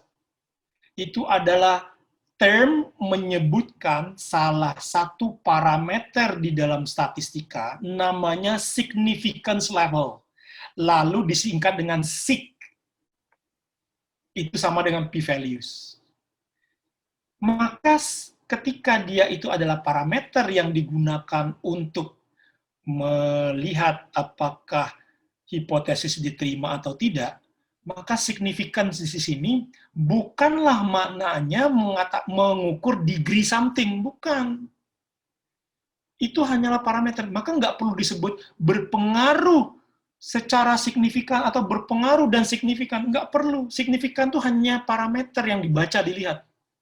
Ketika dia lebih kecil atau sama dengan 0,05, kalau kita memang menggunakan ukuran itu, udah berarti hipotesis diterima. Nggak perlu menggunakan kata-kata berpengaruh dan signifikan, atau berpengaruh secara signifikan. Berpengaruh secara signifikan itu bisa mispersepsi loh.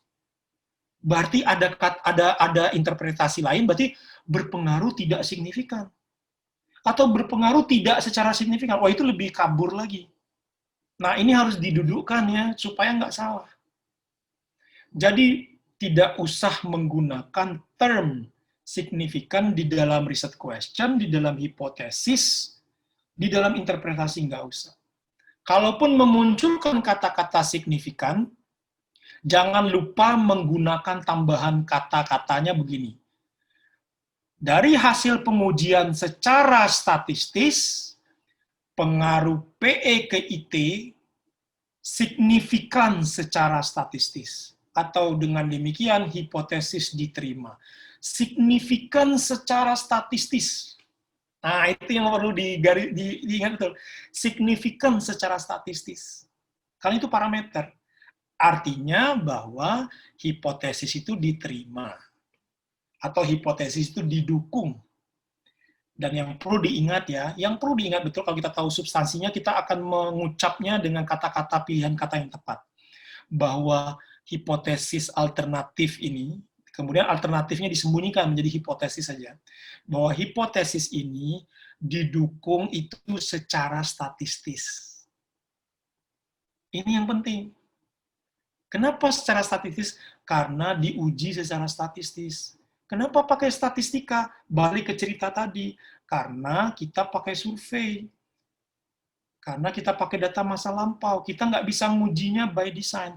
Tapi kalau kita pakai eksperimen, kita tidak perlu mengatakan secara statistis, nggak perlu.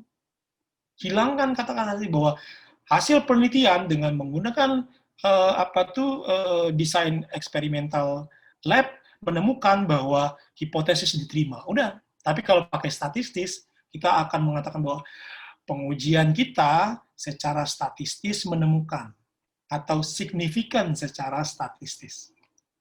Nah, itulah kenapa kemudian itu statistika ini perannya hadir di dalam riset kuantitatif.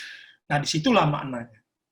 Oke. Nah, ini adalah basic prosedur, basic issue, dan basic prosedur untuk satu saja baru, yang namanya main effect. Nah, dari sini kita mestinya berlanjut ke pengujian efek pemediasian.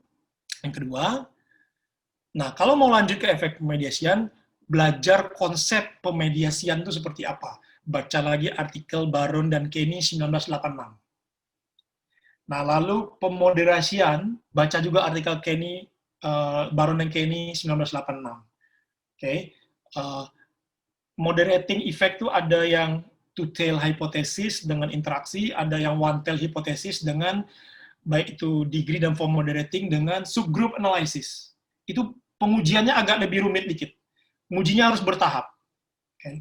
Lalu pengujian multidimensional construct dan formative construct bisa baca di artikel Potsakov, itu menggunakan mimic model. Nah, mimic model nanti itu caranya lain lagi. Jadi kita di basic prosedur itu kita mesti menyelesaikan ada 4 lagi. Konsep berikut dengan simulasinya. Konsep dengan berikut dengan. Jadi kalau simulasi, Bapak Ibu bisa nonton YouTube. Banyak sekali tutorial YouTube.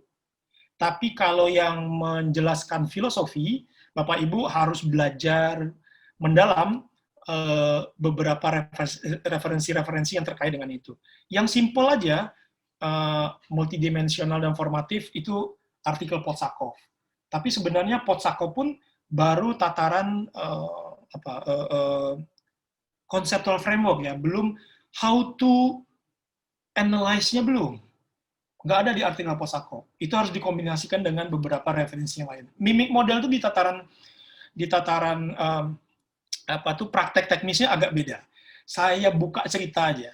Saya sharing PLS ini pertama kali itu saya ingat tuh adalah di 2008 ketika masih S2.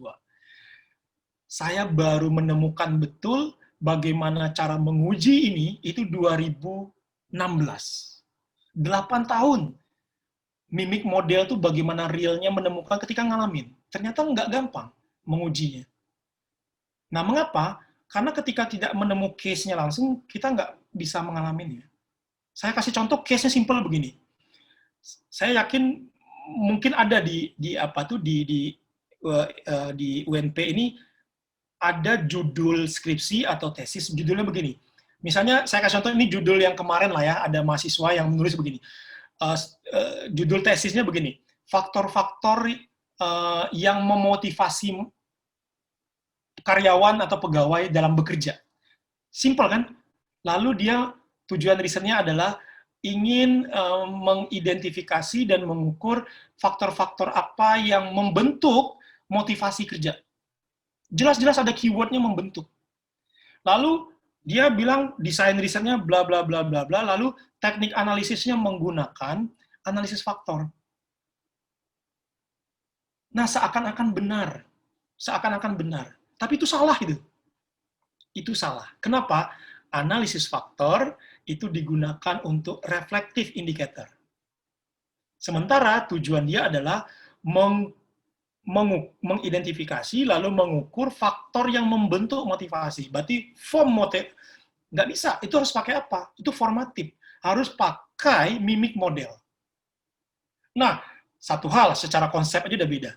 Teknisnya menguji mimic model itu bimbingan saya sendiri yang saya ketemu. Itu sampai saya suruh dia, Anda tolong ya, saya minta maaf betul, saya bilang, Anda terpaksa mengumpulkan data ulang. Jadi dia sudah punya data tentang formnya, tentang pembentuk udah. Dan ketika diuji, nggak bisa. Modelnya unidentified. Kok bisa? Baru saya sadar, oh iya ya. Mimic model, nah saya kasih ilustrasinya ya, di dalam modul saya ini, modul yang saya share itu. Nah, ini mimic model itu. Saya tunjukin mimic model itu. Nah, ini mimic model itu. Yang sebelah kiri, coba perhatikan sebelah kiri. Ini namanya mimic model. Kalau pertanyaannya adalah, apa faktor-faktor yang membentuk motivasi? Ini semua X1 sampai X5. Dicarinya melalui kuesioner. Tapi begitu diuji, kalau kejadiannya kayak gini, akan kembali kayak gini. faktor-faktor yang membentuk motivasi. Nggak bisa diuji. Keterangannya nanti unidentified. Nah, lalu caranya gimana? Harus dibikin kayak gini.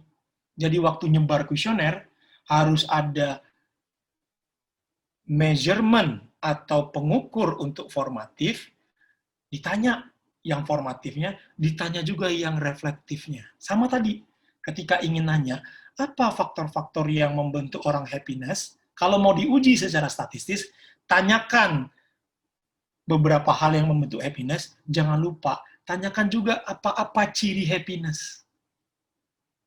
Nah, ketika itu dapat, bisa diuji model itu dengan model kayak gini yang namanya mimic model. Nah, kayak gini, bisa pakai PLS, bisa pakai SEM. Pakai Amos, pakai Literal bisa. Tapi kalau nggak ada yang Y4, Y5 ini, kejadiannya kayak gini, dia udah ngumpulin data, dapat nih, tinggal eksekusi. Pak, nggak bisa, Pak. Merah terus. Betul, baru sadar saya. Saya bilang terpaksa ya Anda mengumpulkan data ulang untuk menanyakan kembali Y4, Y5. Nah, ini kalau nggak dipraktekkan, nggak tahu. Begitu dipraktekkan, baru sadar, oi, Masya Allah, astagfirullah, ada yang kelewat ternyata, gitu kan. Nah, ini pun banyak yang keliru, termasuk di tempat saya, membuat modelnya kayak gini, ngujinya pakai analisis faktor.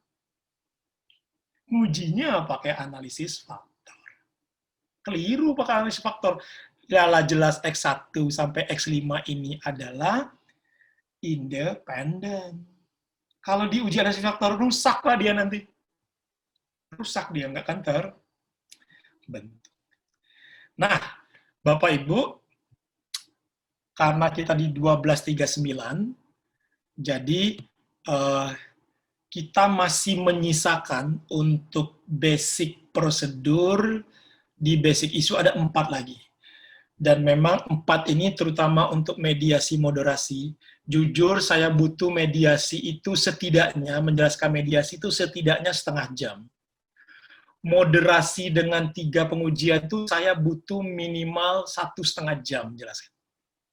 Prakteknya selalu begitu. Nah, karena akan ada kombinasi alat, ada pakai Excel, ada pakai per sampel t-test gitu kan. Jadi ada kombinasi. Jadi kalau kebutuhannya untuk katakanlah akademisi, dosen, ini bukan hanya kalau sekedar moderating effect dengan interaksi cepat, tapi kalau yang degree moderating for moderating itu dan menjelaskan filosofinya, itu aja saya butuh setidaknya 1 sampai 1,5 jam. Jadi memang waktu kita memang tidak cukup kalau kita hanya setengah hari gitu kan, setengah hari. Makanya setengah hari ini pun baru sampai basic issue dengan basic prosedur. Itu pun basic prosedurnya belum semuanya, masih 4 lagi yang belum. Oke, nah itu jadi saya hold dulu gitu kan, kita menunggu nanti ada waktu yang lebih pas lagi dan semua juga pakai software. Dengan data yang sama kita bisa simulasikan untuk yang 4 ini. Dan termasuk ada beberapa konsep yang di dalam praktek itu yang nanti sambil mempraktekkan tuh sambil menjelaskan. Termasuk tadi saya belum menjelaskan kan misalnya, pakai PLS ini isunya apa ya? Misalnya isu sampel, isu jumlah indikator, belum sempat disinggung kan. Tadi saya katakan, kenapa sih 3 misalkan? Itu ada isunya, itu ada alasannya, ada namanya rule of 3 misalkan. Rule of 3 itu harus dipenuhi supaya modelnya identified. Jadi setiap konstruk laten itu harus minimal indikatornya 3, supaya modelnya identified. Model yang identified itu degree of freedom-nya 0. Kalau model kurang dari 3 indikatornya, modelnya unidentified. Lalu berapa jumlah sampel? Sering bertanya kan, jumlah sampelnya berapa? Jumlah sampel di dalam riset keperilakuan itu menggunakan 10 times rule. 10 times rule. Jadi aturan 10 waktu. 10 waktu itu maksudnya, kalau di SEM 10 kali jumlah indicators. Kalau di PLS dan regresi itu 10 kali jumlah konstruk. Oke, dan namanya 10 times rule. Nah, ini juga isu lain yang kita juga perlu diskusikan, gitu kan, 10 times rule ini. Nah, karena waktu juga, jadi apa tuh sementara sebagai katakanlah itu apa ya setengah main course-nya. Appetizer mungkin juga sudah, ini baru setengah main course ya. Main course-nya masih banyak gitu kan. Main course-nya masih banyak. Jadi sementara ya, ini sementara. Jadi memang ini belum tuntas sama sekali gitu kan. Kalau mau nanti pakai PLS yang nanti bisa dipakai untuk sementara untuk main effect udah bisa tuh, nulis artikel main effect bisa. Tapi begitu sudah nanti modelnya ada efek pemediasian, efek pemoderasian. Nah, ini kita perlu satu sesi lagi untuk simulasi lanjutannya gitu kan. Nah, kalau ada waktu nanti kita bisa agendakan, selanjutnya kita bisa berlatih bersama lagi.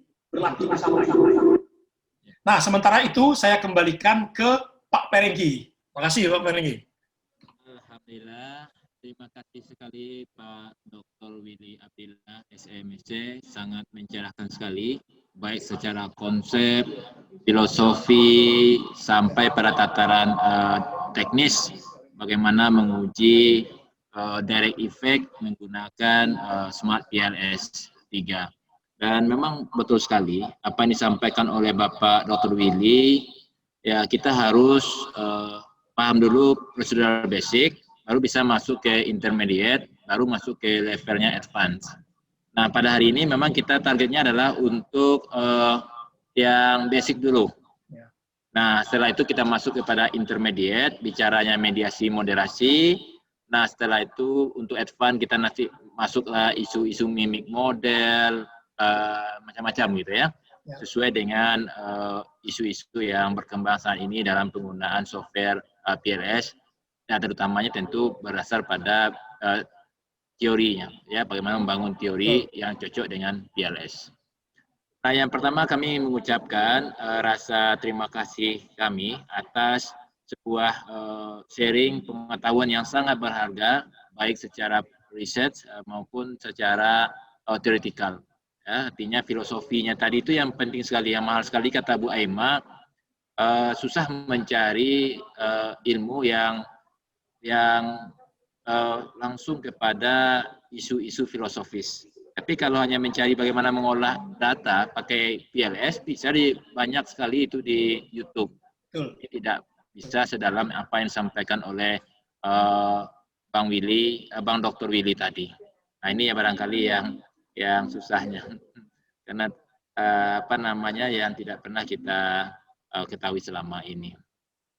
Nah, untuk tahap selanjutnya kita akan masuk nanti insya Allah kalau tidak ada halangan di bulan depan masuk ke intermediate PLS dengan pemateri yang sama, Bapak Dr. Willy Abdillah, SMSC, dan kita minta kawan-kawan yang sudah mendapatkan basic riset ini, basic riset, yang sudah dapat prosedur basic ini tetap ikut dengan prosedur yang intermediate sampai yang advance-nya. Dan kami selaku panitia sekali lagi mengucapkan rasa terima kasih yang amat mendalam kepada Bapak Dr. Willy Abdillah yang telah mau mengorbankan waktunya, tenaganya, dan pikirannya, apalagi kristalisasi pengetahuan yang sangat lama ya untuk bisa memberikan secara mudah dipahami oleh para peserta.